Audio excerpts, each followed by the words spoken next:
प्रणम्य शिरसा देवं गौरीपुत्रं विनायकं भक्तावासं स्मरे नित्यं मायुक्कामार्थसिद्धये।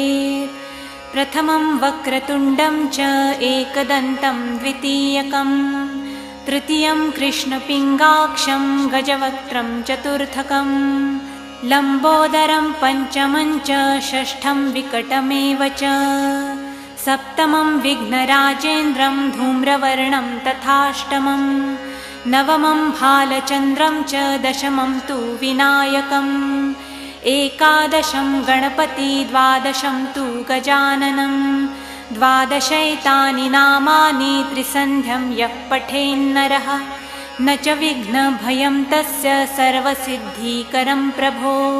विद्यार्थी लभते विद्यां धनार्थी लभते धनं पुत्रार्थी लभते पुत्रान् मोक्षार्थी लभते गतिं।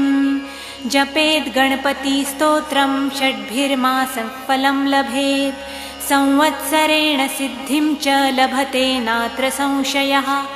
अष्टभ्यो ब्राह्मणेभ्यश्च लिखित्वा यात् समर्पयेत् तस्य विद्या भवेत् सर्वा गणेशस्य प्रसादतः।